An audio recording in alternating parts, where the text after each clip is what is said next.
Welcome to Team Fearless 9th Annual Women's Team Championship, powered by Flamme Rouge Racing, the #1 platform for Zwift community racing. Now in its 9th year, this race has become an annual classic with well over 300 races registered already to battle it out for maximum team points. For those joining us in the live chat, welcome. Don't be afraid to let us know which team or rider you're supporting and if you have any questions. I'm your host, Nathan Krake, and I'm joined by Jillian Howland and Emily Williams. Ladies, welcome. Thank you so much, Nathan. It's awesome to be here. We always love supporting women, especially women who are racing. As Nathan said, my name is Jillian. If you see me around Watopia, give me a wave. So I've done this race in the past, back in 2021, 2022. Hats off to Fearless every year for hosting it. It's always wonderful to have our own special championships, team championships. Fearless is a team. It was actually the first women's only team. It started out in 2016. Their whole model is the promotion and encouragement of the female athlete.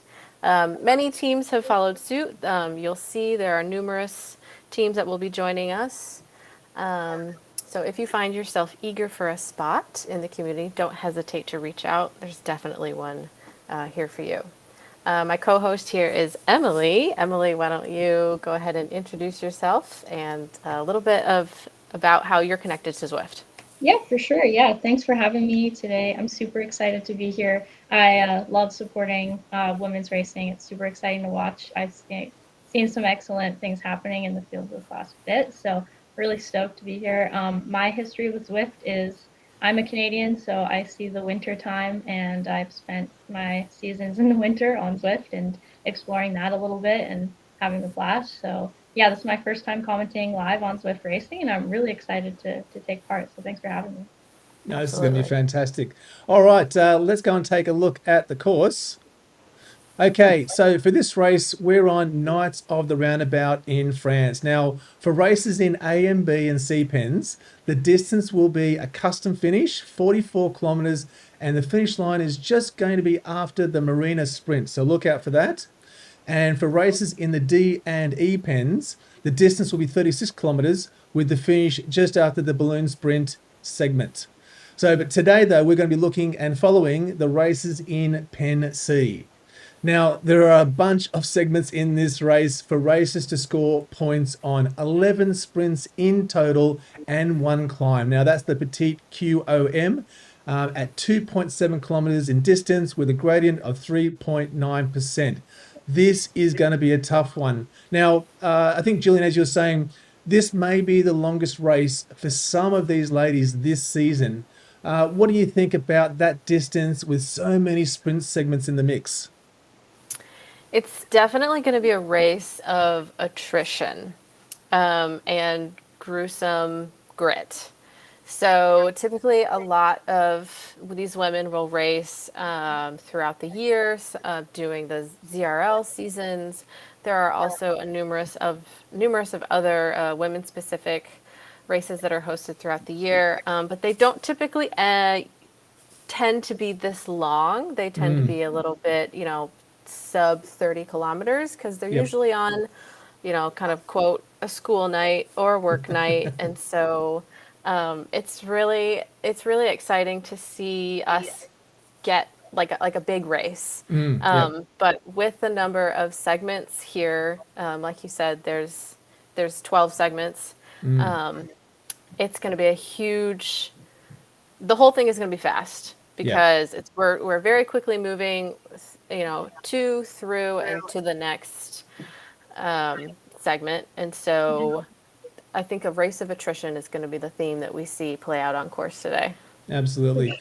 And Emily, what do you think about the strategy and tactics that some of the racers or the riders might be using, given that there's no power-ups in this race? Yeah, for sure. I think it's going to come down to a lot of strategy within the group, right? Being strategic about just when you want to throw those moves or those attacks, especially in the C race that we're going to be watching here. I think saving a little bit of gas for that petite QOM at the Yeah. end will be pretty important. So yeah, I'm really excited to watch.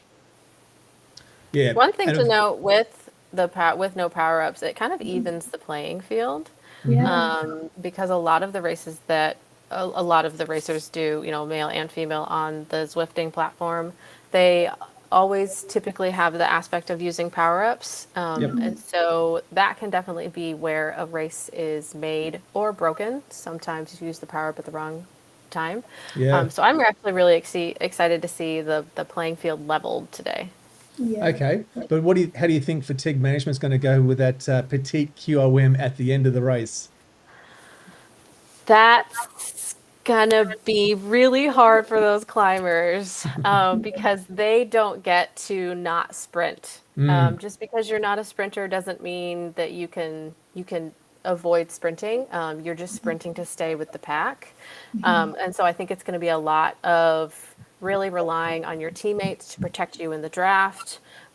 Because all of these segments are FTS, so fastest through segment. It's not about the first person who crosses the line. It's about the fastest time through the line. Yeah, that's right. Meaning that if you're off the back and you have a huge punch because you've been saving some energy, you know, you can snag some segment points that way.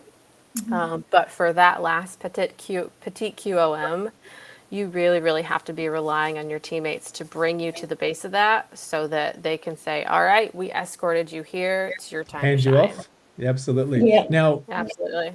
bike frames are normalized in this race, so everyone's got the same bike frame, but wheel choice is up for grabs. How do you think it's going to go between the sprinters in this race and the climbers? What do you think they're going to do with wheel choices? If you're going to be going for sprint intermediate points, you're definitely going to want a deep wheel set, probably a full disc wheel. We're probably going to see a lot of rainbow wheels out there. If you are going for the QOM points at the end, you're still going to want a pretty aerodynamic wheel set. So, you know, maybe not the full disc unless you really, really have that big of an engine. But, you know, maybe those Zip 808s, you know, something that's deep but maybe a little lighter. Yeah. Or I know the DT Swiss has a good pair out right now. Great aerodynamics, but they're not too heavy. Well, I'm just in the pens at the moment, and I can see a lot of the Envy 4.5 Pros. So I think a few of the riders are going to be sort of, dicing up between the sprint segments, but saving something for the climb as well. So let's have a look at the scoring, though, because you did mention about the scoring. So just looking at the scoring there, points are scored on all the segments in the finishing positions. As you mentioned, Jillian, FTS is the main method of scoring for the sprint and the petite QOM.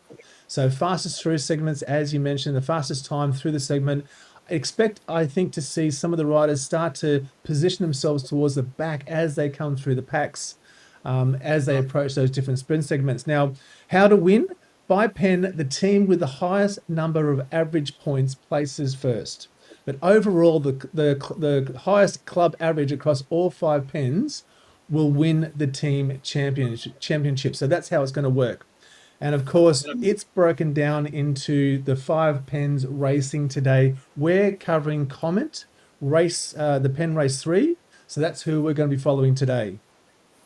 All right, looking at the teams though, we have got a bunch of teams in the mix here.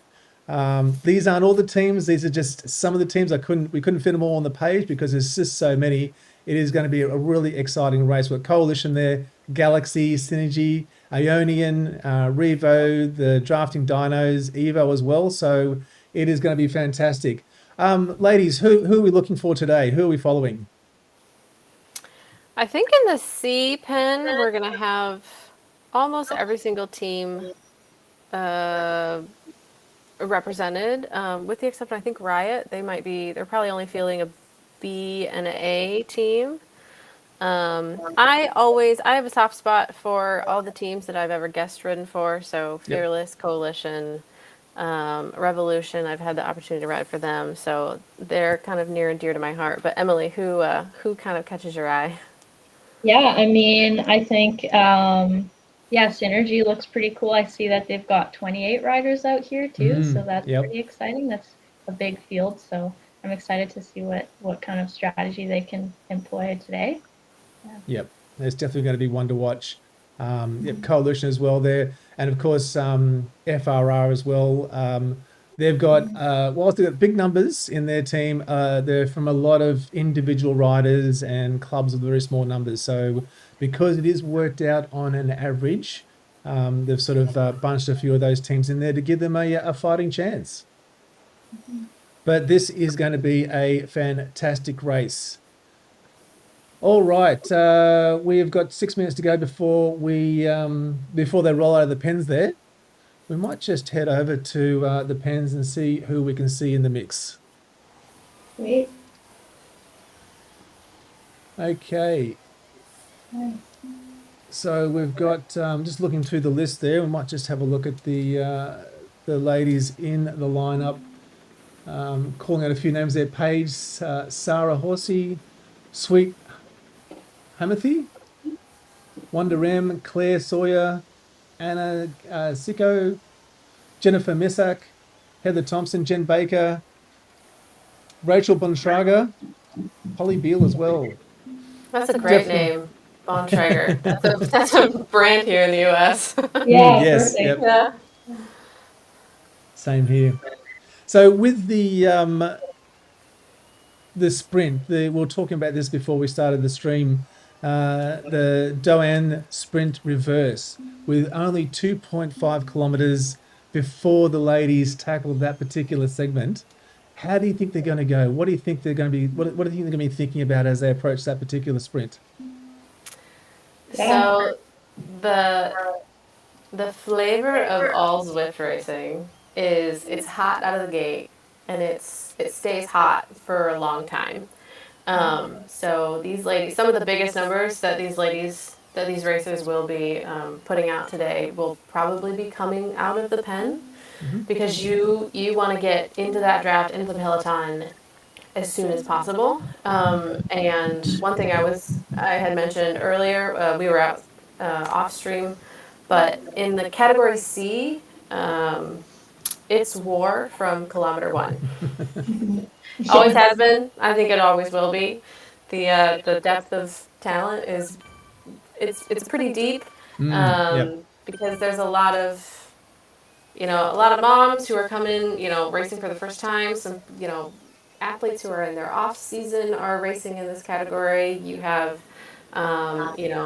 younger women who are kind of, and older women who are kind of making their way through the categories.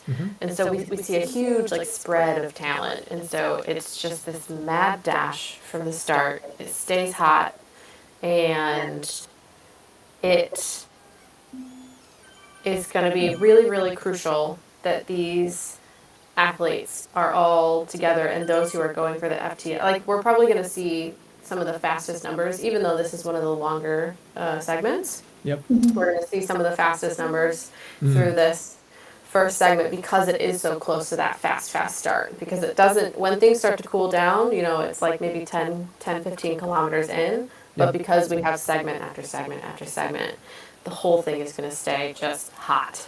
Yeah. And It's gonna be. Sorry, Emily? Yeah.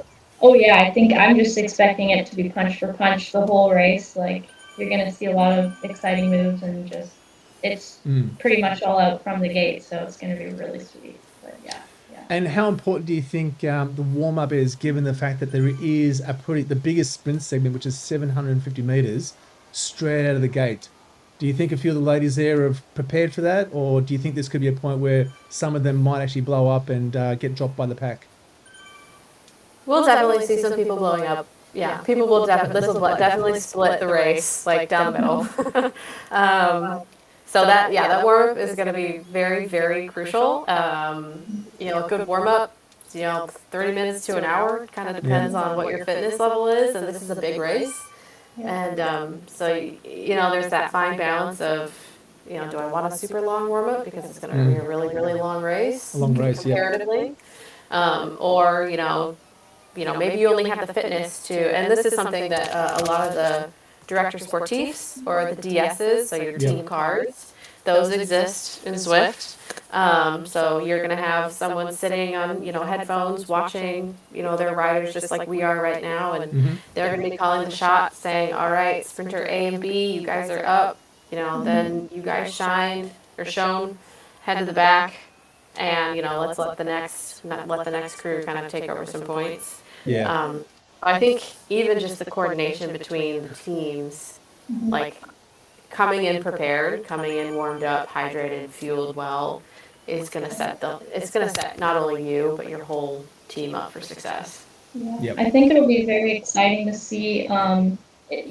People are racing from all around the world right now as well. So have you had your day yet? Are you just starting your day? How is this going to play out for you on your legs of the day as well? Yeah. Do you think that the teams are really going to sort of try and section off some of the segments, hand off some of the segments, and be selective about which ones they go for? In a different field, yes. In the C field, no. I think everybody's going to go for everything all at once. Yeah. And that just comes from experience racing in the seas. That's just how it goes, and that's That's what how makes it it fun. I would love to see that, though. I would genuinely love to see that type of organization in this pen. A bit more strategy.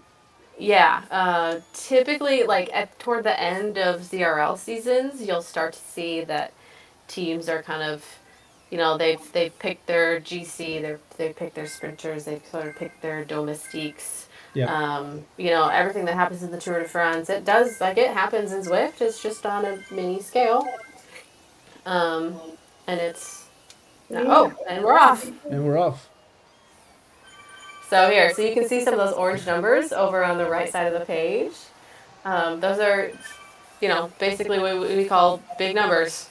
That's watt per kilogram. So yeah. So we're gonna see. Yeah, we're gonna see those. The bigger the watts.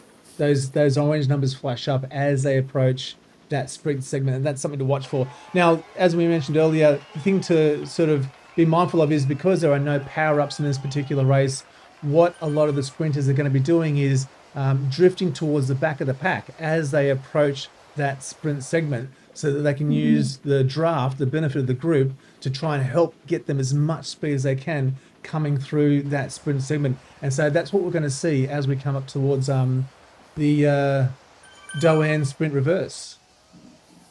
Yeah, so to sort of echo what you were saying, Nathan, some of the riders that we're going to see going, basically putting their nose out to the wind, coming up to these sprints are going to be more of your domestique riders, and not your sprinters. Your sprinters are going to come flying through sort of in that second, third, maybe even fourth wheel, because they're going to basically be utilizing that sort of slingshot effect, coming in from basically behind the peloton where you're getting this huge amount of draft. You're already up to speed so that by the time you're putting out your maximum number of watts, you don't have to accelerate from 25 kilometers an hour. You're already sitting at about 40 kilometers an hour. Yeah. Well, we can see there that we've already got an average speed of 37 Ks. Yeah. Wow. So, you can see Team Fearless is already taking the front there right now as well, trying to control a little bit. Yeah, we've got some coalition riders up there as well. They'll be a team to keep an eye out. They always have great strategy. Yep. And Galaxy too. They'll be looking to make sure that they're definitely in the points. Okay, 1.2 Ks to go. We've got about a kilometre before they hit that sprint. So you'll notice also their watts per kg. They haven't really settled yet. So they're still about, 0.5 watt per kg above sort of that like idling speed. They're sort of sitting around 3. I guess now they're kind of starting to sit in. But you'll see in anticipation of that Dodan sprint that things will kind of start shuffling around and the speed will start to increase. So here we're getting closer to about the high 30s kilometers an hour, 40 kilometer an hour. Got some high heart rates too. I love seeing a good high heart rate. All right, just watching Horsey from CFAM. And as we can see, we've started to get really close. They've probably got about 500 meters before they're going to start to really think about their positioning. And we'll see if we can jump back into the pack there a little bit.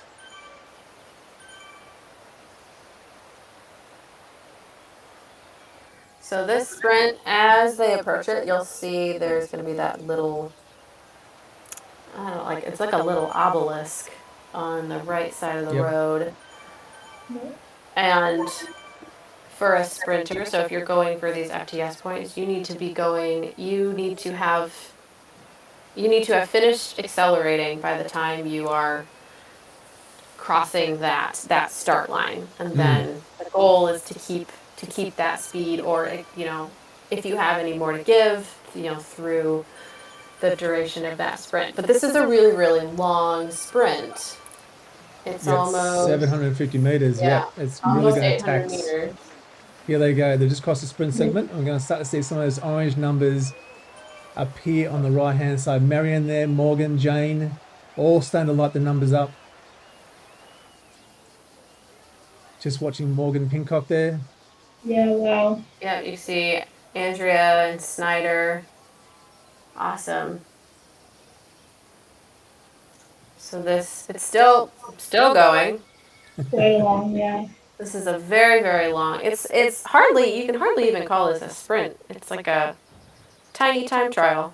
Yeah, mini anaerobic effort within the. Yeah. So you see Fearless kind of bringing another rider along. Yeah. We've got another Galaxy rider in there. Here's another Fearless. So you'll see that rider sort of accelerate through the top. Awesome. Well done, Hannah. Yeah. Hannah's coming through the front there. Very smart for Hannah. On the right-hand and left-hand side, we should be able to see some of the details of the numbers, the times coming through. So it looks like Hannah from Fearless has probably picked up the maximum FTS points, and that's out of 100, which is fantastic. That in about a minute. Yes. So that's a huge effort. Yeah. It's a long sprint, isn't it? It's a huge sprint. I'm a sprinter, and I don't want to call it a sprint. Yeah, minute effort after already just having settled in after the start. That's really, really challenging. And so that's what we're going to see. I think some of those heart rate numbers would have just gone through the roof, having to try and cope with that. And now, of course, the main focus is going to be on that recovery, trying to calm the breathing, get that heart rate back down again as they traverse the rest of this segment. So you'll see how spread out our field has become now.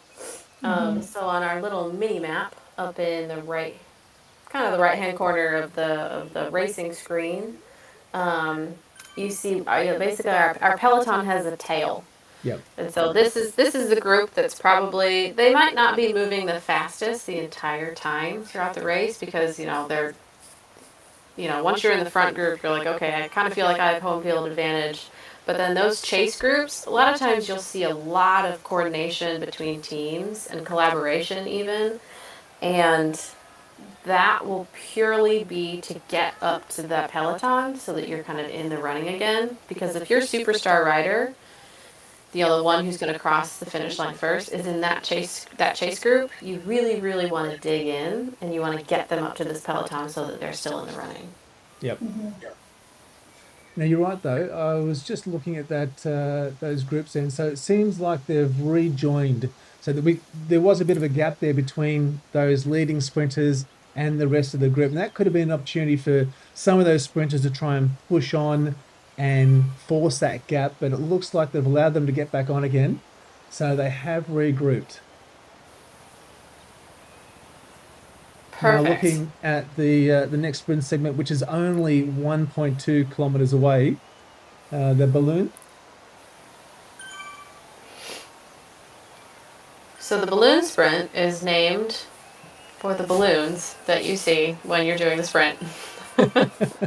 How unique. Yeah, that The makes ones in the sense. sky. Yeah. Yeah, the hot air balloons. And if it's not, then I'm lying through my teeth. We'll have to fact check you Well, for sure on yeah, that one. someone Yep. fact check me. Actually, yeah, if anyone watching wants to fact check me, Double check that. I would appreciate that. But the rumor, I guess I should say the rumor is. But yeah, on their approach here, so they've probably all sat up a decent amount. Yeah, you can see how bunched up that peloton is. Because Yeah. a lot of the dynamics that you see outside, when a peloton gets all bunchy, that means the pace is slowed down. And then we'll start to see that kind of snake, kind of Start to basically drag out snake. again. Yeah, it'll start to drag out as they Yep. approach that sprint. But And right here we now, go. the best thing that these riders can do in between these segments is really, really sit up. Yep. Try and recover as much as they can, get some water on All before right. they tackle the next one. And we can see we're already pushing through now the segment here. Just Yeah. watching Horsey there from CFAM coming through. Maybe a bit too soon, perhaps. The start of the segments in 150 meters, there is some pushing towards the front there. Even just nervous energy could still be in play. Yeah. Nervous energy can be your best friend. Okay, so here's our obelisk over on the right side. So the speeds. I don't see. Okay, so we have some orange numbers coming through. And some red From too. Horsey, some, AHDR Joanne numbers. Hasty, yep. Amber there, Amazing. Jen Baker. Oh, wow. Whoa! Got lightning wheels. Oh, that was a close one. Who do we think got that on the line?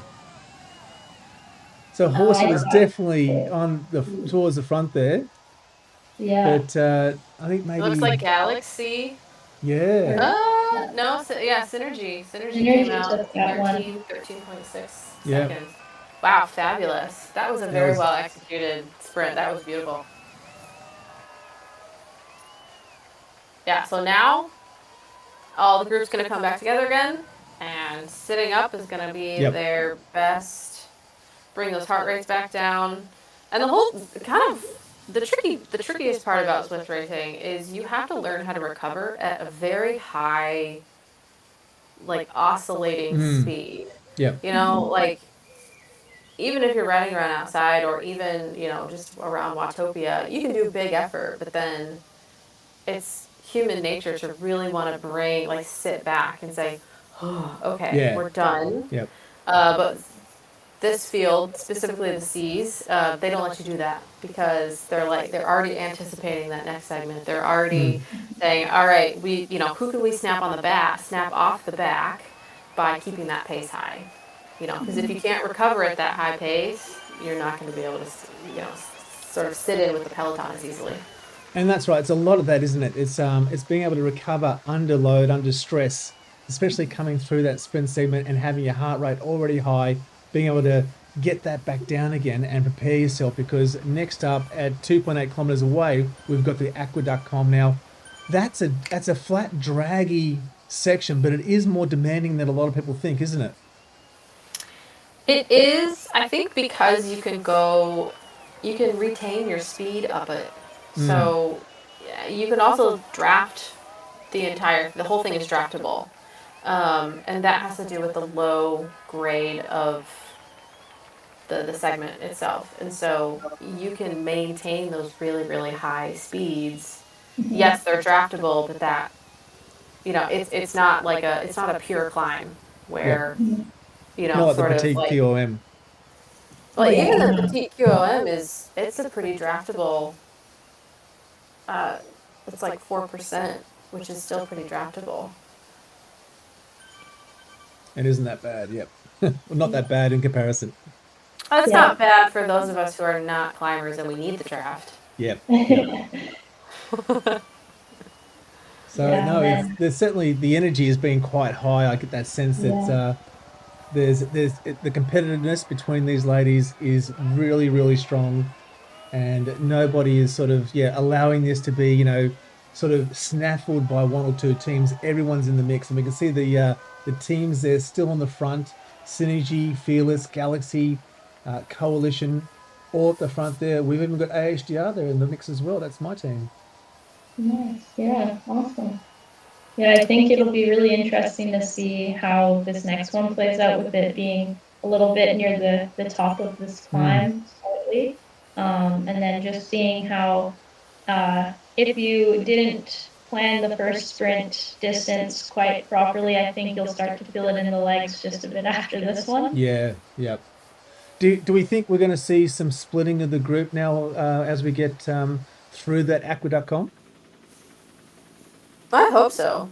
It's always exciting when you have these split groups. Yeah, some chases. Yeah, because kind of like I mentioned, you'll see that collaboration between riders, even riders from different teams. Yep, working together, try and close those gaps. Really so I know it's harder, so I apologize to the racers out on course, because I know it's hard to race with a split field, but from a commentating and a viewer's perspective, it's always very exciting. Emily, so you haven't done too much in the world of like Zwift racing. Does being on like the commentating side of the race and watching this play out and sort of, hearing us talk about tactics and, kind of getting to take your, bike experience and apply it on the indoor platform, does that make you excited to maybe try it out soon? Oh, 100%. Yeah, it's definitely, it's not a video game with any cheat codes, that's for sure. So no, your cheat codes are going to be good sleep and good fuel. Exactly. Yeah, it's very exciting. Yeah, it's definitely, I think this race is really intriguing too with the length of it as well, it being a longer race. So yeah, it's really been exciting, and I'm pretty excited to see how this next little bit plays out too. How it's going to go. Yeah, it's given me definitely an itch to go give some Zwift racing a try. Perfect. That's exactly the response I wanted to hear. We're always looking for more women to join the fields. Oh, awesome. Yeah, I mean, this group is huge as well. 67 racers. Yeah. And C is always the biggest. It's always the biggest. Yeah. Group. It's definitely the most contended in terms of the numbers, isn't it? Yeah. It's a big deal when you win a C race. I mean, it's a big deal when you win any race, but because this field is it's such a deep field, it's very, very rewarding when, you come out on top. So I wonder now whether we might start to see some team tactics happening here to try and force some splits to try and make that front group a bit more manageable in terms of the remaining segments. So we're going to approach the aqueduct.com very shortly, about 220 meters to go. Just watching. And they've already had a little bit of a bump up. So if you were watching the gradient, sort of the yellow and the red, so they're already working pretty hard. Yeah. I think the team to maybe watch is probably going to be our hosts, Fearless. Yes. I don't think it's going to be uncommon to see sort of our sacrificial lamb go out the front. You can see there's a Fearless rider, Catherine Durrell. She's out front. So if she's feeling good, if they have a DS today, they're going to say, all right, go for it. Then the rest of the field, you'll see that there's not a whole lot of other Fearless riders up there. They're all kind of sitting back. So they're going to allow the field to bring them up, and then we might get lucky. We might see a Fearless rider come over top, and you can usually make a breakaway stick that way, so that you've used the momentum of the field to sort of slingshot you up there. Yep. So that she came in just under 35 seconds, by a hair, just under 35 seconds. Yeah, 34.99 from Nan there, and then Nan Synergy from just Galaxy. after. Yeah. But some fast times there. I was just watching the orange numbers flash up as they were approaching that banner. And we do have a nice little breakaway happening off the front. Someone says it. Baker says it doesn't make sense to make a breakaway, but it's more fun. Yeah. I think it makes sense.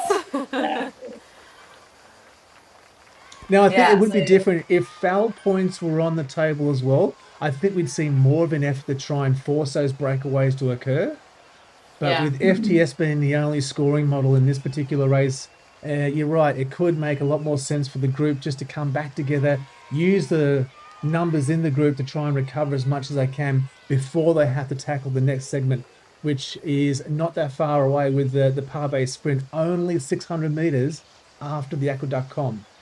And we can see already that those two groups are coming back together now. I expect that the chasing group are probably having to work a little bit harder, and there might be a few more ladies in there that are perhaps a little bit cooked after that climb.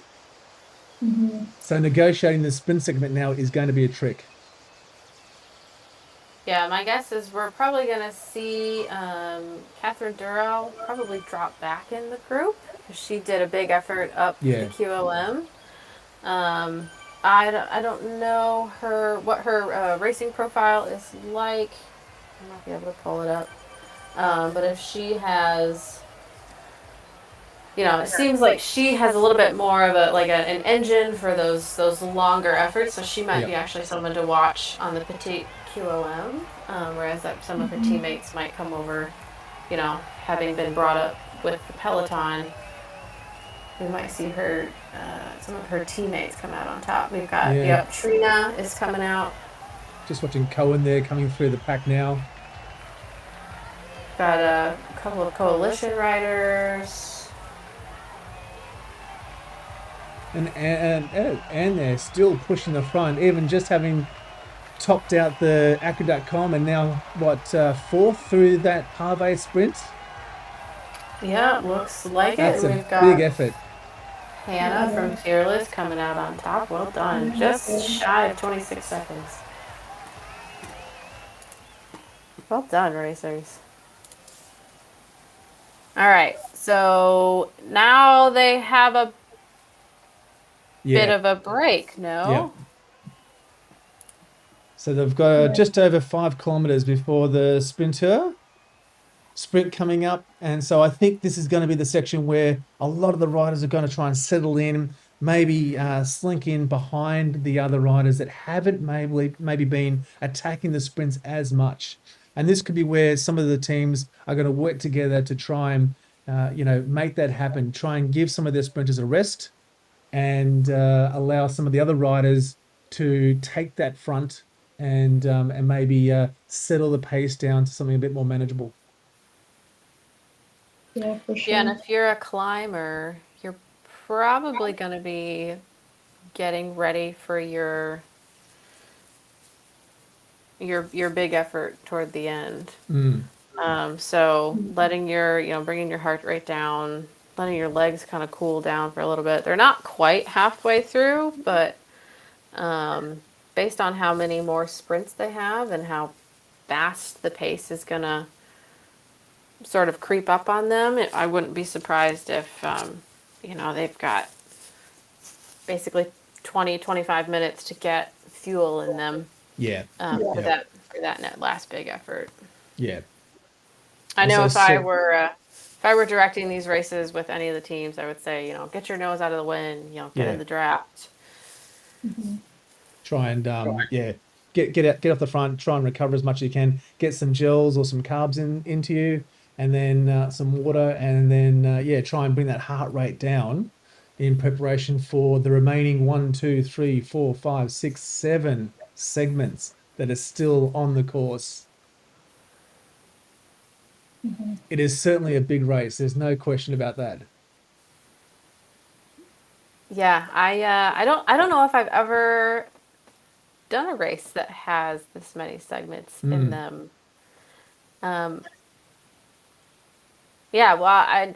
We haven't really had the roads in France to really host anything here. A lot of times in the French countryside, you'll see the TTTs really. This is RGV is like the best TTT course out there. Okay. And that's completely biased, by the way. I was going to say that sounds like that's a personal opinion. Or the Greatest London Flat. Oh, London. That's another good one. Or Watopia's Waistband, I think, is also good. Anyway, but there hasn't really been enough to get, unless you're doing laps of the French countryside. So it's actually really exciting to see these new French roads being utilized for a big race like this. Yep. Because everyone can ride around in Watopia. Everyone's done a lot of the routes in Watopia, but to have something this prominent in the women's racing field, say, all right, we've got new roads and we've got bigger opportunities for you all. Yep. Yeah. I'm not sure where I was going with that, but it sounded inspirational, so we ran Well, with it. I was going to ask Emily. Emily, so this is probably your first take of this particular route and the routes in France. What's your sort of reaction to what you're seeing on the screen? Yeah, for sure. I mean, I think, yeah, like we said, there's tons of segments. Like, it's pretty littered with just back-to-back sprints, which is exciting and definitely an interesting, like, ladder route as well. So the strategy of them sticking together, like we heard from that comment, is probably a good idea, but Yep. it doesn't animate the race in quite the same way. But I think we'll see some people resting up right now, and then as we near kind of the second balloon sprint, we'll probably see some moves happening, and then Yeah. maybe someone trying to make a move before the Petit KOM. And so, how do you think you'd be approaching this if you were in this race? Yeah, for sure. What would be going through your mind at the moment? Yeah, definitely to sit up, like we were saying, probably have the gel, like try to sit in that group and recover as best as possible. I'd probably make sure my playlist is set to something pretty good for Oh, this yeah. next little bit. Yep. Yeah, have my music in and get ready to just focus in because you're nearing that halfway point. So they're definitely going to feel it in the legs as well. But yeah. Yeah, what would your thoughts be, Nathan, as well? Well, I was going to say exactly what we've been talking about, which is to sort of recover as much as I can. I'm sort of more of a sprinter, so definitely I'd be feeling quite cooked after those segments already happening. But I would definitely be sitting towards the back, if not on the back, and looking to try and settle myself, knowing that the next sprint is only 2.4 kilometers away. So, yes, definitely looking to try and ease off the power if I could. And you can see the field has done that pretty well. They've certainly slowed Towards the down, haven't they? towards the front, they're sitting about 2.8, 2.7, 2.6 watt per kg. And toward the back, some people are at like 1.9 or 2.2. And so this is a good example of them truly being able to sit back Yeah. and like just prepare for the next We're just watching 7. Coalition there, and you're right. Sort of sitting on the back there, sort of 130 watts, 135 watts is definitely what a lot of the teams would be telling their riders to do if they can. Yeah, and that's a great way to identify experienced riders. Is they really trust the software, the algorithms, the designers and developers of the softwares and algorithms Yep. to really bring them that draft, because you get draft 5 to 7 meters back. I mean, the best is 2 and 3 meters back, but Yep. like that's like one of the telltale signs that you of identifying like an experienced racer is they're not wasting energy when they don't have to be. Yep. They're focusing on, they have forward thinking sort of Yep. playing out. And you're right. It's also about trusting the platform so that you can allow that group to sort of stretch out a little bit and know that you're still in the draft and you're not going to be pushed out to the wind, or you're not going to be working harder than you absolutely need to in order to stay with the group. And so I think naturally a lot of the riders are going to want to sort of be towards the front, or at least be able to see the front, so that when someone does jump, they know when to jump too. But as you say, Jillian, a lot of the more experienced riders are going to know by feel that they can allow that to stretch out a bit and still have the time to contest the sprint that's coming up. Yeah. Do we know if steering is turned off for this race? I would think steering is turned off. Yeah. Okay, I don't see anybody steering, so that's Another thing to think about. yeah. I very recently dipped my toes into the world of steering. I'm not very good at it, so I think it would waste energy for me trying to figure it out. But for the racers who have figured it out, steering makes it. I mean, it's what it is. You can go around people. So if you have to snake your way through, through the peloton, Yeah. it's easier to just hop out, accelerate, and hop back in sometimes. And But also, sorry, go. not here. I would say it's not here. Yeah, yeah. But you're right though. If you can get on the front, you can steer out of someone else and steer your draft away from someone else. And so we can see Coalition again now pushing towards our front as we approach the sprinter sprint, with 400 meters less to go. This is a wonderful start. tactic. So she pushed herself out front to get the pace up and moving, to bring her teammates or even herself. She probably knows her, she knows herself and her teammates pretty well, so that now the whole group is moving 41 kilometers an hour. That's perfect. Not a whole lot of acceleration left to do. Yep. And so it will be interesting to see who goes first. You see that beacon coming up on the right hand side there as they hit the cobbles. Hopefully they have their real field turn. Here we go. LB Coalition coming up. Look at Liz really putting the power Fearless down. rider over on the right. Yeah. Amazing. Here comes Hannah I think Hannah was from Fearless. 8.4 watts per kg. Amazing. And in the front there, Liz Coalition pushing through. Coalition and Galaxy were very close on the tail. And very organized, Looks like Hannah from Fearless got it again. Another one for Hannah. Fantastic result. All right, so she definitely put a target on her back. Yep. Yeah. Which is exciting for us, less exciting for her because it's you're dodging darts, but she's definitely going to be someone to watch. I'm excited to see what she does on the last segment. So coming up really soon, we have another one. Sprint du Cratère. Yes, thank you, Emily. Our resident French speaker helping us out. Thank you. No problem. Yeah, this one is going to be exciting as well. 300 meters, so a little bit longer than the last one, but flat. So, But they have a 4% right here, so they're the approach isn't flat, and that can kind of pull some of the energy out. Yeah, I think that'll definitely play with recovery also, if recovery was even possible after the last one, but they'll be grinding. We'll have to ask them to report back to us on whether or not recovery was possible. Yeah, so they've slowed up here. Well, it's an uphill.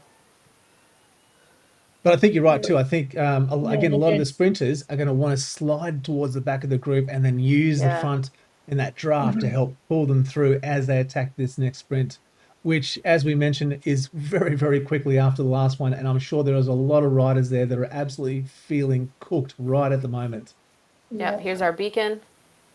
So we've got Synergy out front, dragging the pace. We might see some more Synergy. Oh, look at all that Fearless. Oh, yeah. All those Fearless riders are taking advantage of that draft. And this is the next excellent example of Anne there, just waiting until that last moment to try and pull through the pack now and use that draft to get the fastest speed possible. Remember, it's not the first across the line, it's the fastest time you get through that segment. Mm-hmm. She might have left that one a little bit too late, actually. Maria Peterson from ESRT snagged that one. Mm-hmm. Can't see the time, but it was fast. Yeah. So Synergy was the one. Was it Synergy? Oh, yeah. Peterson is from ESRT. But so Synergy started that one. They said, all right, we're going to, and then you saw a whole bunch, Fearless went after that draft, but then a whole bunch of Synergy riders also went after that first rider. And because they were utilizing the rolling speed of that group. And then that was an incredibly smart move by Peterson from ESRT because she said, all right, that's a free ride, and I've got a little bit more punch, so I'm gonna come out on top. So, well done. That was exactly what I would have done.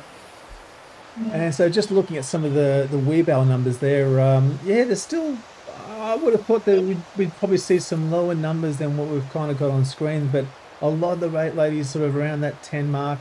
There's a couple of green numbers there, 15, 15.4, 15.3, so still some fresh legs in this group, but there'll be a few ladies there that are happy to try and recover as they come through the rollers here for the next section before the Marina sprint comes up. So then coming through what we like to call the jigsaw, or the intestines, or there's a couple other nicknames for this part. Yeah, the intestines is how I know it. Yeah, I've always called it jigsaw. And mostly from a time trials perspective, because I've mostly done time trials on that portion of the course. Yep. You lose a lot of the draft because you're constantly turning. There's no draft when you're turning, and so we might see a little bit of the peloton, that snake sort of coming back out. Yep.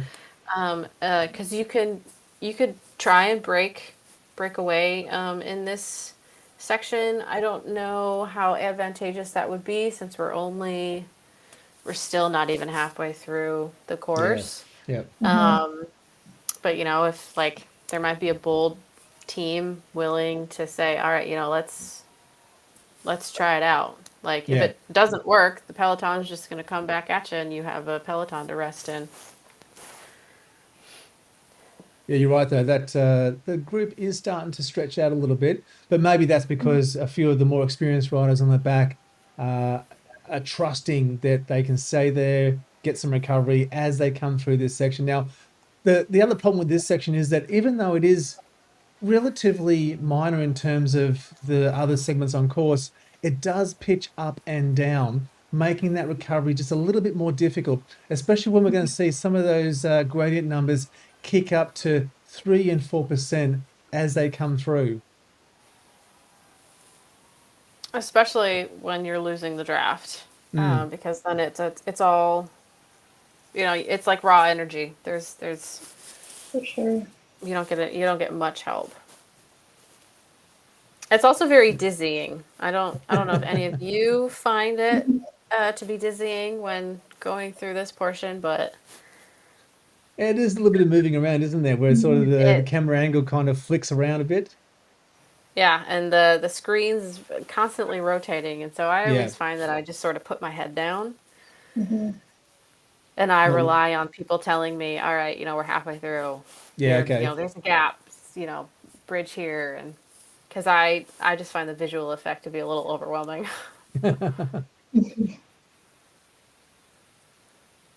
So what would have been, Jillian, what would have been your wheel choice for this race, do you think, if you were in this event? I would have been on a full disc. Yeah. Probably. Because I'm a sprinter by nature and sprinter by choice. And so I definitely would have been going for as many of the sprint points as possible. Yep. I also tend to take a secondary role as a domestique rider. Okay. Because I have raced for teams where they've brought me in purely for that role. And so I'll basically, I'll try and be a lead out. And so I want to have the most aerodynamic setup because the bikes are neutralized in this race. So I think they're all on the Zwift carbon or something. Zwift carbon frame. Yep. Yeah. I personally would have gone with a full disc so I could have the most aerodynamic advantage because as much as I love to climb, I love hills. They don't love me back. And so I'm not gonna, it's a strained relationship, is it? Yeah. My race would end at the bottom of that big QOM, but I would get my riders there. Your climbers to the base fast of that. As possible. Yeah. Yep. That would be my tactic with my wheel set.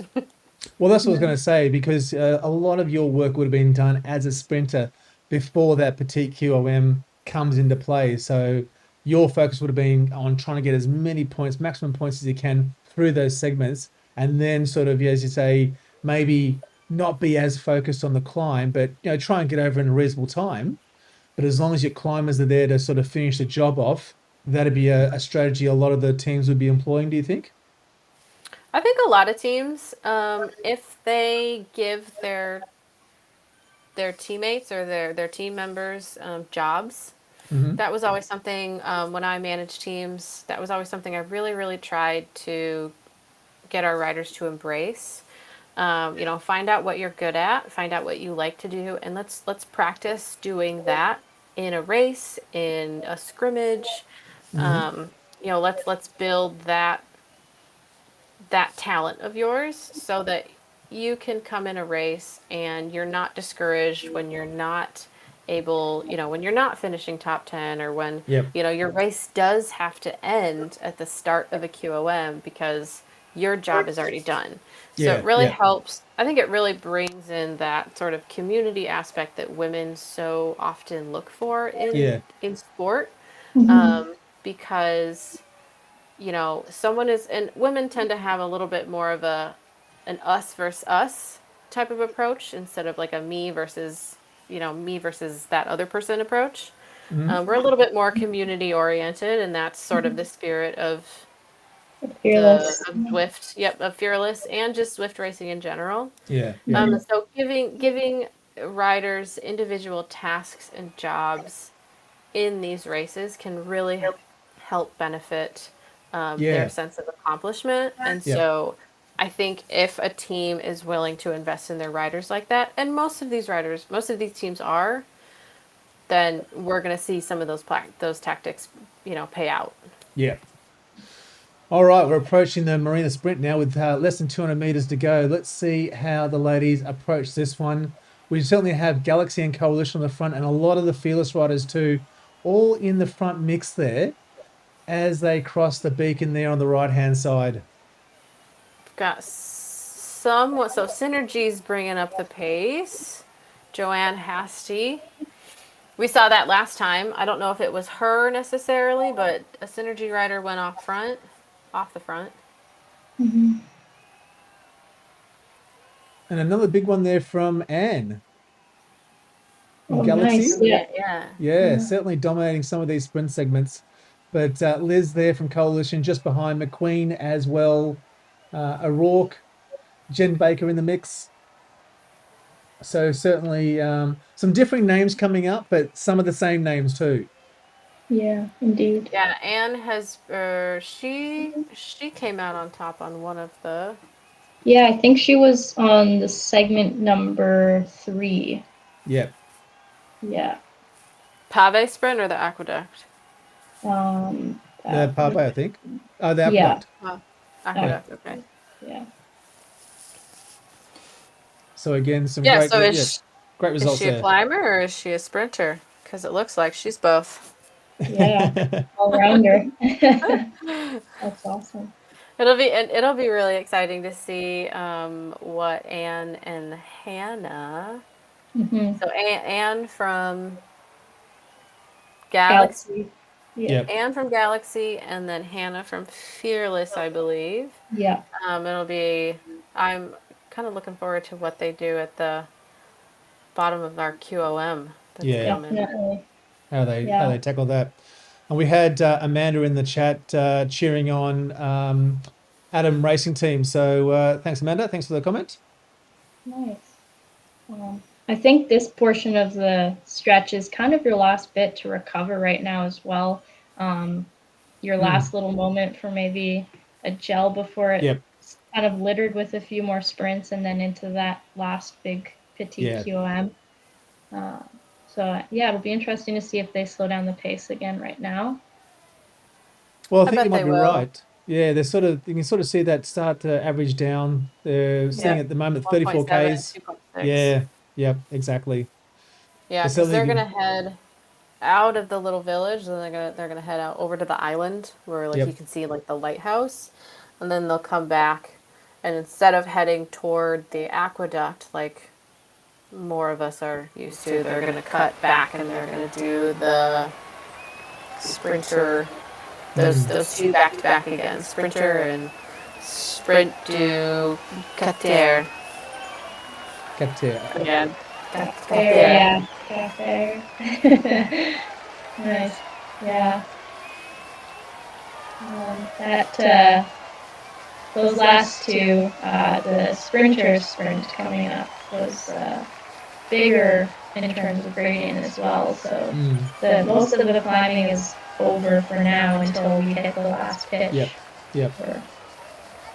And we start to see recovery happening there in real time with the wheelbarrows coming back up again. A lot more green numbers there now across the board. So I think they've really got the recovery underway and preparing for the final moments of the race. Yeah, Nathan, I was hoping you could explain what that little battery means So to some of us and some of our viewers who maybe haven't seen that before. essentially, it's a way of measuring your ability to go maximum power and then to recover. So what we'll see there is some of the numbers there as they come through or finish a sprint or in the climb, that number will dwindle down as they're under load, under stress. And then after they've finished that or after they've finished the sprint segment, that number will start to replenish and give you a sense of what they've still got in the tank to go again. So we can sort of see those numbers creeping up as you watch them. With a few of the numbers there at 17 and 18. They'll hit a maximum of 20, and then that will be essentially fully recharged or as much as you can be after, 27 kilometers of racing. But then once we see one of the sprints, which we'll cut to after maybe the next couple of sprints, we'll see those numbers back into the orange and sometimes into the red as they've tackled some of those harder segments. Very cool. That's a piece of. Is it sauce? Yeah, sauce for Zwift for this. Yep. Yeah, that's a piece I haven't seen before. That's very cool to learn about. It is quite a good piece of information. Now, some will suggest that there's calibration and it's not particularly accurate, and to a degree they're right in this particular case. But for the most part, it does give us a sense of the kind of effort that some of these ladies are putting in when they're going through these segments. And of course, then you'll see those numbers replenish after they've had a chance to recover, as they get a chance to sort of sit back up again and have a drink and take some breaths. I think if I had a little battery like that sitting in front of me when I was Zwift racing, and no matter what, it went back up to 20, regardless of how I felt, I bet I could trick myself into thinking that, yes, I'm fully recovered and can absolutely go for the next one. Yeah. So using that placebo effect. It can be a little bit addictive in that you end up racing your race based on that information you see, as opposed to intuitively going when you think you should. Yep. So you sort of go, well, my battery's quite low. Oh, I won't sort of, contest the next segment, or I won't maybe push here, or if a breakaway's occurring, maybe I won't jump across. But if you kind of ignore that a little bit or use it just as a terms of how was that for my last sprint segment, then it can be beneficial too. But certainly the trick of riding to numbers is something that all riders, I think, battle with. Yeah, for sure. I think it's definitely an interesting battle between, your perception of what's going on in the race and then your numbers as well. If you get too caught up in either, I think you can start to make mistakes for sure. I tend to actually race with my HUD off. Yeah, okay. Right. And same when I'm racing outside, I will typically have the map on or a timer. Yep. Because I will tend to, no matter what, I will tend to psych myself out if I see a bunch of data in front of me. Yeah. So even, in the off season, it's all right, we're going to ride with our bike computer in our pocket and we're going to ride with HUD off. Yeah. So that we're truly going by feel and, or, just enjoying the ride and not worrying that, I'm not, my numbers aren't as good as they were last week. Well, the human body changes. Exactly. Yeah, that's a great point. And fatigue is real. That's definitely the craft of racing is just going out there, and it's always your best foot forward regardless. So trying to Yeah. be strategic as best as you can, but also just listening to your intuition and learning the racecraft, which I think Zwift racing brings a super cool aspect of that. You know, you can learn racecraft through these virtual races in your house at home in a Yeah. safe environment, which is really, really sweet. Yeah, very safe environment. You're never going to crash. You might have a mechanical, but, it might be a Wi-Fi dropout instead Right, of a right. flat tire. Yeah. But much easier to fix those. But I But don't know. I don't know the inner workings of Wi-Fi, but I can fix a flat.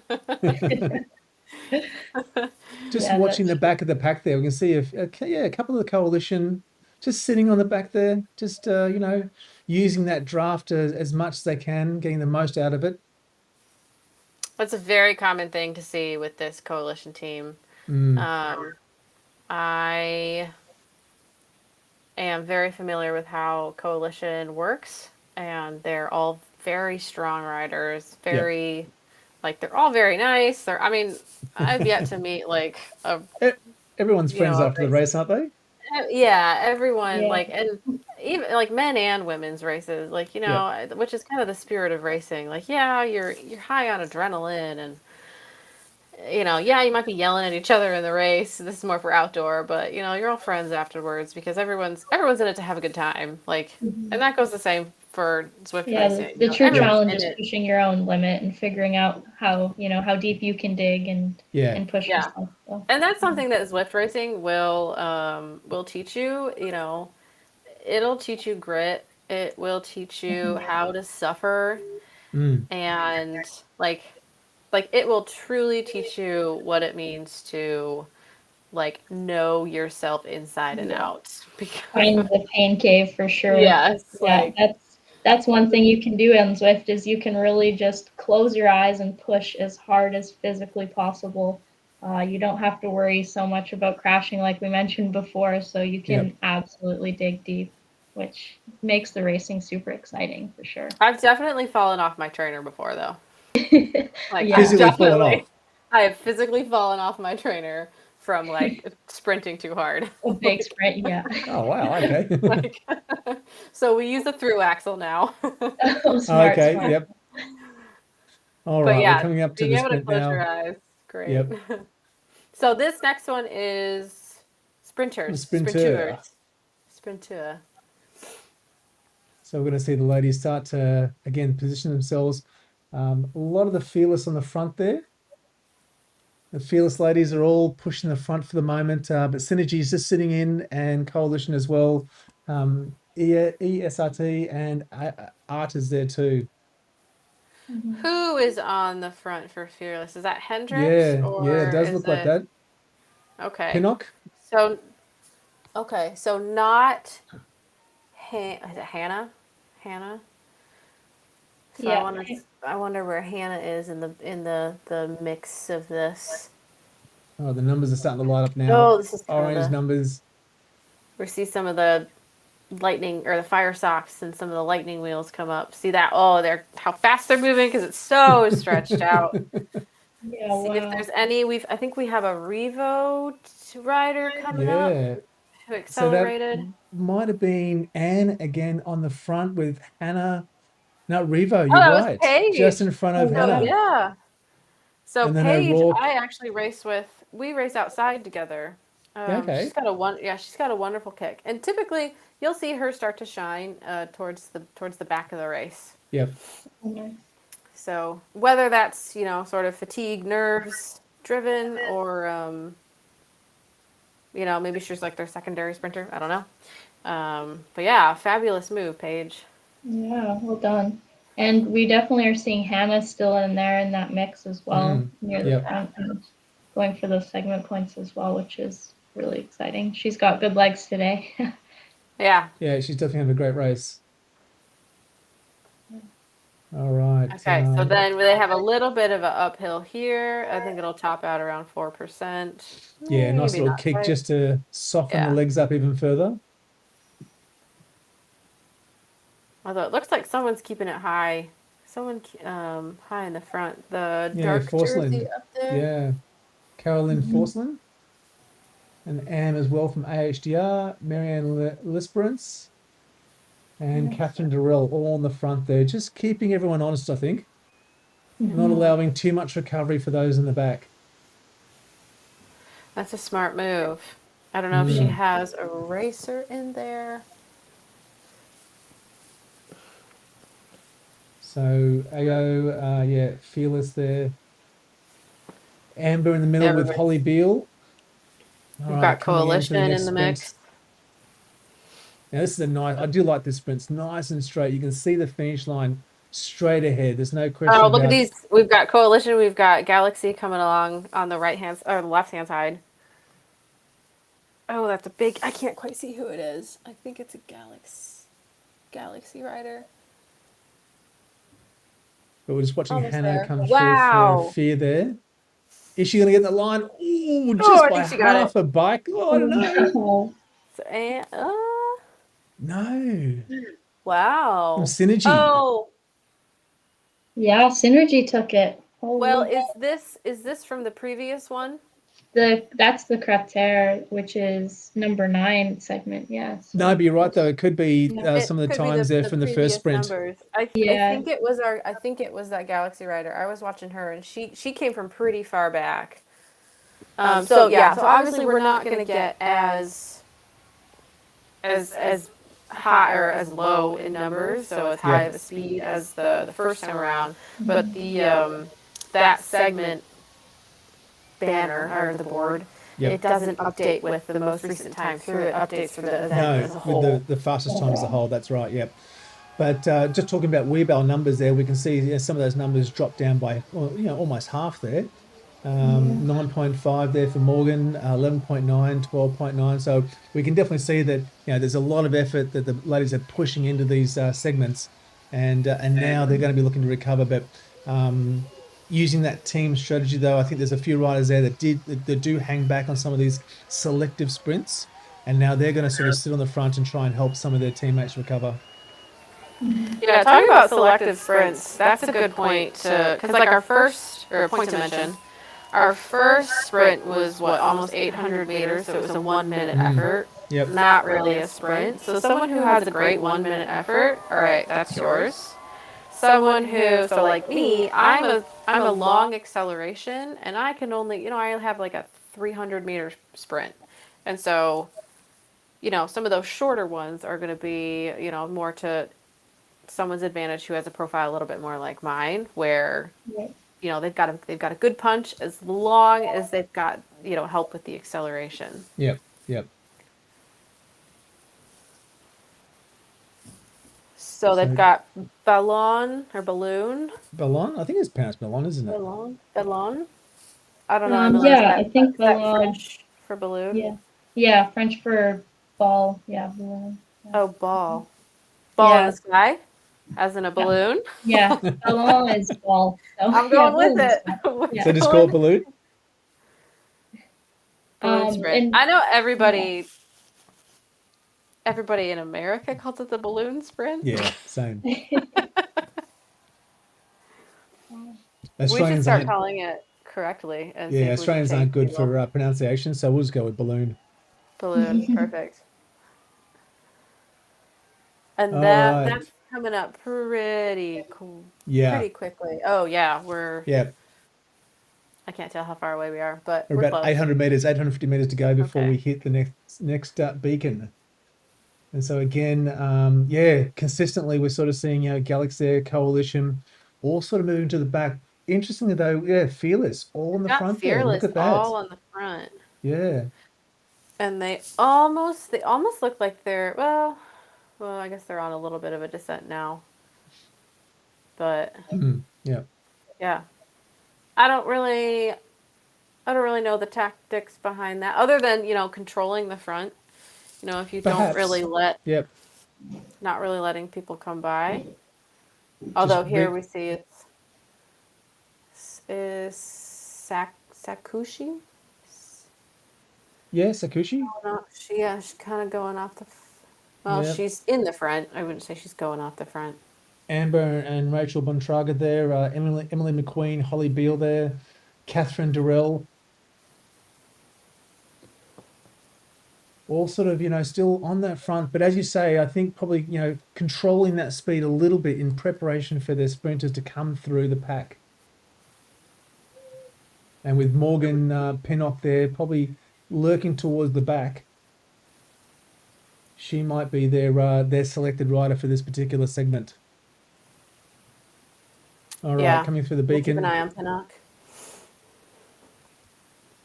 Big, yeah, a lot of big Another big numbers kick. from There's Hannah coming Lissa. through, Yeah, wow, Hannah's Is just working. from I really can't pushing through. read that. Oh, how'd that look? Oh, and the same again. So from Synergy, taking out that second sprint segment. Looking back up, we'll see if we can get some other numbers there. Aeon in second, Revo in third, Galaxy in fourth. So again, there's some great points there.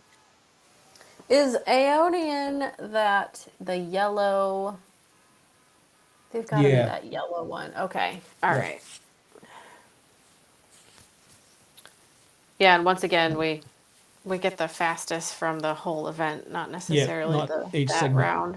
Yeah. Yeah. And having gone through that twice now. Oh, All right. Baker's making a move. Oh, no. Maybe?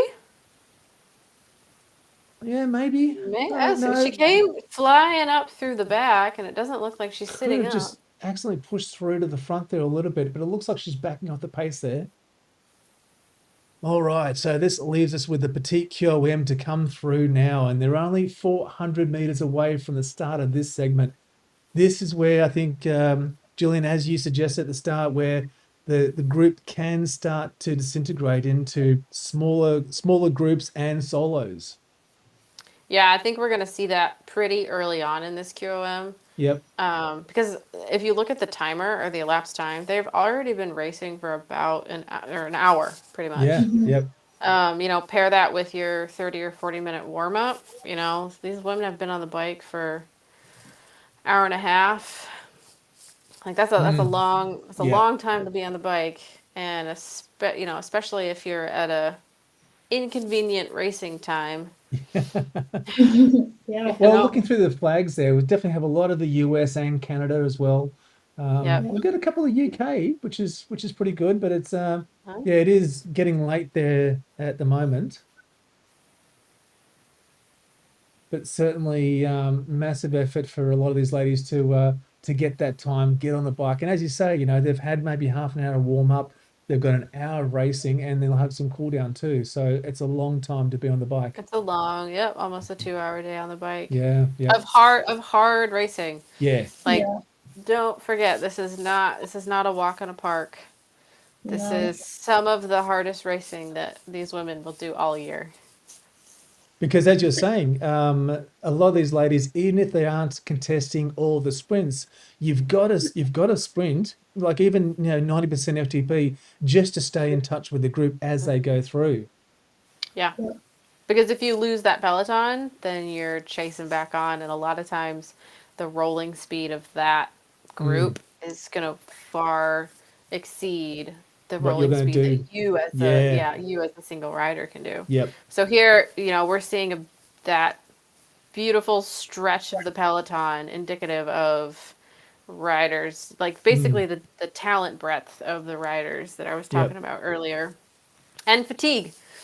If you've built up a lot of fatigue in your legs, then it's going to be harder for you to really sit and dig. Yeah. This is, again, kind of, I mentioned this is mostly all draftable. Maybe not quite with the speed at which they're at. They might be kind of losing it, but you'll see as it starts to get a little bit closer to, 1% and 2%, or 0% like it was just there. Yep. The speed will pick back up. You'll get a little bit more draft. So we're seeing, the coalition riders, you're actually seeing they're kind of climbing out of the woodwork. We didn't really see a whole lot of them up in the the sprinter points, but coalition they're known for having really big engines. Yeah. So Dee and Holly, we'll keep an eye on them as they ascend up the QOM. But I wouldn't be surprised if we see, them staying top 5 as they for crest the over and start for Yeah. the descent. Yeah. Now the great thing about this particular climb is that, as you notice the profile at the bottom of the screen, the ladies do get a little bit of recovery as they turn right. So on the left hand turns, the road tends to tilt up a bit higher, but then on the right hand turns, they'll get a bit of a rest as they come around. So we might see some higher speeds there, or for some of the ladies, they might be happy just to take the pace off a little bit, take a little bit of the heat out of it, and then go again when the gradient kicks up on the left-hand turns. Yeah, a little bit of reprieve. Yeah, Not much. It doesn't turn, we don't get into the blue, but but it definitely will calm down ever so slightly. Like as we can see there, from 7 down to 3.5%, 3%. And yeah. so for a few of these that have been contesting some of these sprints, I think they'll be happy to try and take a little bit of a breather, sit up a little bit on this part of the road, and then go again when they turn left and the road starts to creep up. So leading the peloton right now, or what's left of it, we've got Durrell from Yep. Fearless. I think she was a rider who we saw pretty early on in that longer 1 minute effort Mm-hmm. at the beginning of the race. So I'm not surprised that she kind of comes back out because the power profiles needed to really snag a big effort like that 1 minute effort she did is, it's going to be similar to this power profile that she's utilizing right now. Yeah. Because they started this climb, about like 2 minutes ago? Yeah, roughly. About exactly, yeah, just after the hour. Yeah. Okay. Okay. Yep. So, So, yeah. and then who And else? We've got Bontrager in there and St. Cyr. I don't know what team Anna is from, but she's from somewhere down under, right? Yeah. Yep. Definitely from Australia, Yep. but no team listing there at the moment. We've But got you a was yeah, I was gonna say you're spot on though. You can see those groups starting to form now. Those mini groups.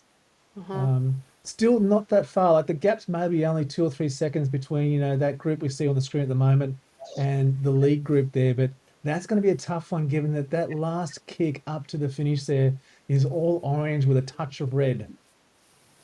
Yeah. Yeah. They're going to be gaining about 105 meters of elevation just along this one segment as well. So the bulk of the course climbing is all happening right now in this right now. last. Yeah.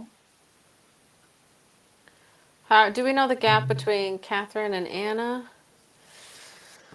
Oh, and you can kind of see. Oh, who is that? Is that Coalition? Yeah. So D's kind of coming up. Who is in? Oh, and Amanda's in front So of her. Catherine and Anna, there's maybe a 1 second gap between them. Going back Oh, here comes a to Synergy. Is a Synergy rider? Yeah. Oh, I thought she was yeah, gonna make a move. Bontrager. Was it Amber? Yep. Yeah. Oh, Bontrager. Is she gonna make it? Starting to push up. Can she Starting find the to. extra kick she needs just I don't know. to catch Catherine's them on this killing right it. hand? Oh, Yeah. look, Catherine. She's got 5.1. Really starting to push that yeah. power now. Awesome. Yeah, and Catherine doesn't have a carrot to chase. She's just chasing that banner. Whereas Anna, she's got a carrot. She's got Catherine. She can see her up ahead, and Yep. a lot of times you can really dig if you see that person and you see, I want it more. I want it more than that person wants it. But I think Catherine's gonna make it stick. Absolutely fabulous job. Yeah. D's Wow. coming in second. D took over from Anna. We've So got Darrell, followed by Anna Amanda. there. Yep. So Synergy and then Wow. Coalition. So some good numbers there for Synergy. They've really been consistent in a lot of these sprints. Synergy and Fearless. Yeah. I definitely think. Oh, and Galaxy. Anne from Galaxy. Anne was able to snag a handful of points. So Wow. here's the challenge for Rachel now to try and get onto that group, because this is the finishing group here that we're looking at. If she can close that gap to those three riders just ahead, then she's in with a chance of reforming with the other, with Catherine and Amanda on the front. Well, let's jump to Catherine though. And we might actually have a quick look at their those wheel numbers. So again, yeah, lots of orange there. So Wow, down. 8.6. 3.6. Good Mm. effort from 3.6. Holly. so some Well big done, numbers. Holly. That was a big dig. Yeah, it looks Yeah. like everybody is. St. Cyr is definitely pushing to catch Catherine on this descent. Yep. So still only a couple of seconds gap between Sincere, Thompson, Barbic, and then Anna as well. So they aren't big, but it is hard to break to close those gaps on the descent. Yeah, what's your thoughts on if they'll be able to catch on this last little stretch of the descent before the little finish straight? Before the Marina sprint. Well, there is a flat Yeah. section there, so I think Catherine would want to be trying to opening up that gap as much as possible before it flattens out. So use that. She's got the disc there as well, so she's as aero as she can be. Whether she can open that gap up enough and defend that towards the Marina sprint, well, that's what we're gonna have to watch. Yeah, that'll be exciting. But I don't think she's going to do it. Yeah, the gap looks to be closing, so Yeah. she's got a big Yeah, deep they've got a here, group really with them. push. And there's also, I'm just looking at there's a couple of back riders just off there as well. Looks like Beal Mm-hmm. is probably back there. That's Yeah. all who I can see. So I wouldn't be surprised if when Catherine gets sort of scooped up, Yeah, that she just goes ahead and sits in the back. that's exactly Although it what's going to doesn't, happen. yeah, and just sits, and then uses that, maybe that 1 minute power to maybe she could either jump, Yep, go you know, long. go long, and then use that 1 minute power to really keep the pace up and keep them from Yeah, staying on a reel. Or maybe she has a. Although we didn't really see her sprinting some of the true sprints that we saw out here. That was mostly from her teammates. yeah, So yeah, yeah. here we see she's floating to the back. So certainly that's going to be maybe some of their strategy there to save her for this climb and for the finish. So this looks like it's the front now. It's we've got Jarrell, Siko, Barbic, Thompson, Sincere, all in the front there in this group of 5. And the custom finish will be just after the Marina sprint. So Yeah. It's coming down to this group of 5. That'll be really exciting. Yeah. Who has shown the best kick so far in this group for sprints? Well, if it's gonna be a sprint, that's a great question. I haven't. I mean, my bet's on Catherine because she's got that 1 minute. She's got a big 1 minute. Yeah.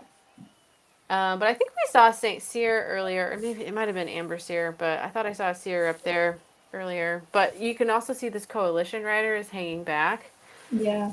So as we see what's left of the field, come over top, she might. that come over top coalition of rider them. is playing this perfectly if they're going to push through. Yeah. Or maybe not. Oh, nice. Just held the form there. Yeah, nobody's after those points. Everyone's going for finish points now. Yeah. Which at this point, it's. Makes sense. I mean, you're top 5 out of a very deep field, Yeah. which is that's an accomplishment in itself. Yeah. But it's always exciting to come out on top. Yeah. Oh, Sears making a bridge. Oh, Is wow. Bontrager with her? Nope, Bontrager's not with her. 3-second gap. That's doable if she really Yeah. pushes. That's doable. Here we go. So I think Wow, she's I think, really yeah, soft pedaling. Jarell would have had that. I think she would have taken Yeah. that out just across the finish. And with custom sprints within Zwift, Oh, we don't necessarily yeah, get to we see the can't finish see line. them. Yeah, yeah. But I think Jarell took that one out. I think she did Congratulations. too. Well done. Wow. Let me make sure I can see. Yeah, I guess I can. proven that the petite QOM there definitely she managed to hold even when the group caught back up to her and she could push for the last stretch Yeah, there. exactly. Yeah, Very impressive. that's a big effort to be able to put down that, the big climb, 5 minute Mm, climb like that, and then, keep it up and, um, snag that top place. yeah, yeah. Mhm. But certainly a difficult finish, I think. As you say, given that climb and then keeping the power on in the descent, and then bringing it home for that finish sprint is definitely a difficult thing. So we're just watching some of the riders further back in the field now. Baker coming through, certainly not wanting to give anything up, and again going for those FTS points. Absolutely, because these riders are still earning points. Yep, They're they're going to still be in the earning mix. points until, well, they're going to, everyone earns a point, at least one Yep. point. And so we've still got, there's Hannah, sprint jersey, Bianca there, still fighting for it, coming through. Not long to go now. Yeah, a lot of these riders. So you'll see Hannah she was a sprinter we were watching earlier in the race. Mm-hmm. You see her kind of, fall off the back because her job was done. Yep. She, Yep. she collected all those points for her team and said, okay, make it up the hill.